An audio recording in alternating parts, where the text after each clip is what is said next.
Children do as you do. Mimicking you is the way they learn most things. So if you want to encourage them to do something, then you do it too. Chewing. Good boy. You want to chew on this a bit? Show her how you feel. Tell them how their behaviour makes you feel by saying it as an I statement. I don't like it when you jump on me. Helps them see things from your perspective. They'll recognise how they would feel if the tables were turned, and this empathy will convince them to do the right thing. I tried a few times in the last couple of days to explain to her that I feel things just as much, and it really works. It really makes her understand that, you know, what she's doing is hurting me, or what, you know, all those kind of things. Just switching the perception so she understands that I've got feelings too. Catch them being good. Children are constantly getting things wrong because they are just learning. They'll remember criticism more than encouragement, so we have to overdo the positive to get the balance right. Try catching them being good because they need to hear 6 positives for every negative. That's very good helping, Samson. You watch that they've been behaving quite well for a period of time and you say, wow, you've been sitting there nice and quietly for so long.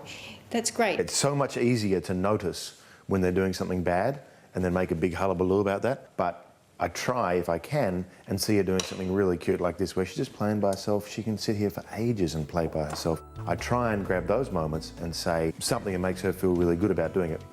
Hey, Elsa, that's so great how you're playing like that. Not much. Okay. I hear you. Young children still have trouble expressing themselves perfectly, which can be very frustrating. Yeah. Daddy. I know you want to go outside, Bunny. So You can avoid a lot of tantrums by active listening, where you repeat back to them what you think they might be feeling. I know you want to go outside. Daddy. Can we get ready then go outside? Go. They gonna tend to help? relax just knowing that you understand. Keep promises. One of the most important things to preserve with young children is trust. We make a deal with her.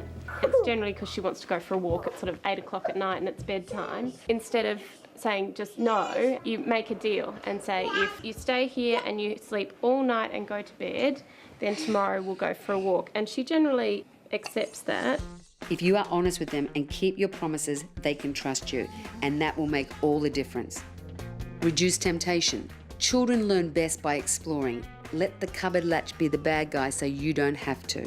You don't want them to be told no all day. You know, the glass vases that used to be out have to go up high, and the DVD player that they can get their finger jammed in has to have a little cover over the top. The kids want to be where you are, and if you're in the kitchen, she can actually open this drawer and she pulls out, you know, there's all sorts of stuff and, you know, nothing that can really hurt her. Don't have anything you couldn't afford to get broken. And if you do, you put it away for the time being, because this is kind of their world and they will only learn from exploring it. Choose your battles. You don't have to win every point. Give them a bit of breathing space and only pull them up on things that really count. Put it in the pencil case. Put it in the pencil case. Thank you. It's in the box. You need to pick your fights. Some things don't matter. Let them go.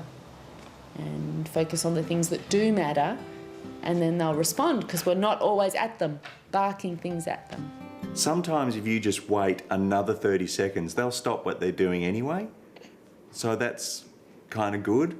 That's a good lesson. Just if they're doing something that is not that dangerous but is kind of giving you the shits, maybe just wait another 1 or 2 minutes and they'll get bored with it and they'll move on, and then you would have alleviated the problem without actually having to do anything. Avoid whining. Children don't want to be annoying. Sometimes we accidentally train them to whine by giving in at the last minute. Hold your ground and she'll come around. Big girl voice?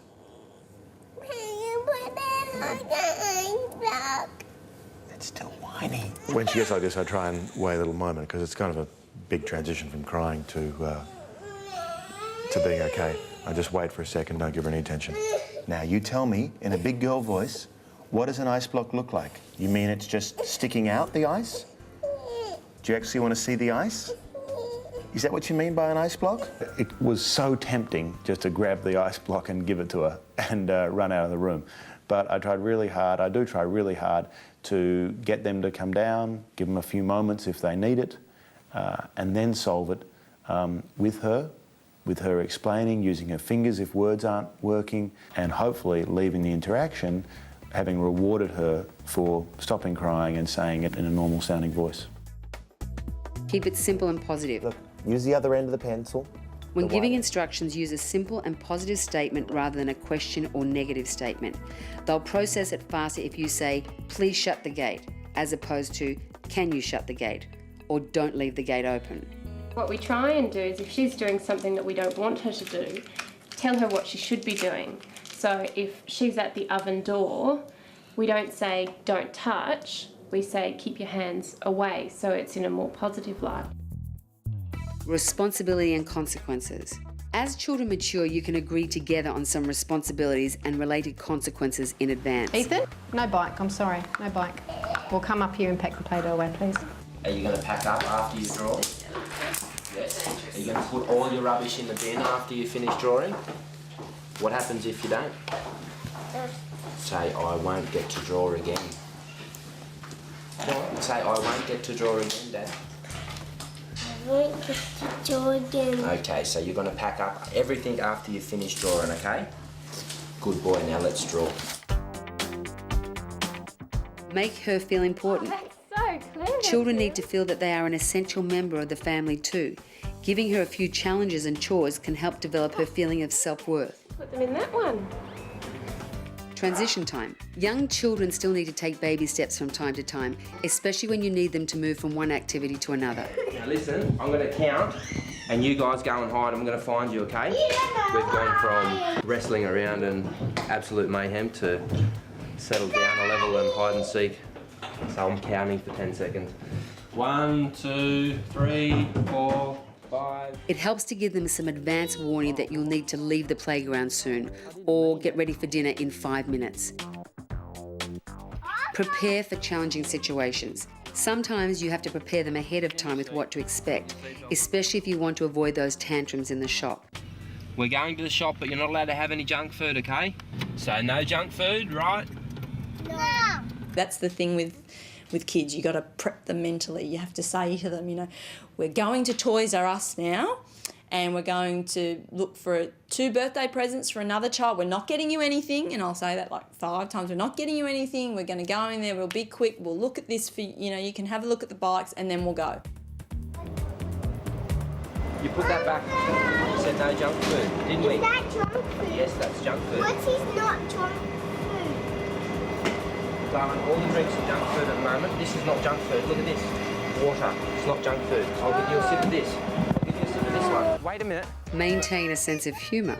Sometimes a bit of humour can take the edge off and help them out of a rut. Teasing can hurt their feelings, so keep it sweet. Harley, listen to your brother whinging. I'm going. What'd you do? Oh, give me a look. Give me a look. Give me a look. Give me a kiss. Have a kiss. One kiss. And one blow. And one kiss. And one blow. Offer 2 choices. Young children like to exercise some control over their world. It makes it easier to get them to put a pair of shoes on if you're engaging them with a choice. Which shirt do you want to wear? Superman shirt or the Spider-Man? Which one do you want to choose? Spider-Man. Giving them 2 reasonable choices makes them feel respected, and it works for you too. Here we go, Superman. Put boring responsibilities on the way to something fun. If you feel like you might have to struggle to encourage them to do something like put on PJs and brush teeth, set them up on a path to something fun at the end, like reading a story with you. Bribe versus incentive. Some people wonder whether an incentive is a bribe and therefore not a good idea. Well, there's a fine line between a bribe and an incentive, really. It's a minefield because you don't want to be... you want them to be able to do things because they want to do it, not because you want them to do it. The reality is that all behaviour is driven by incentive, whether that's feeling good about helping someone or accomplishing something, whether it's having fun, getting praise or recognition, or even some pocket money. You can decide how you might want to encourage or reward your child for being helpful, but avoid using food or sweets as a reward or incentive, as that can complicate things. What we've tried to do as a family is praise when praise is justified. They like praise more, I find. Alira will get more out of me praising her than giving her like an item. Good boy, Harley. Geez, you're a good boy. I'm very proud of you.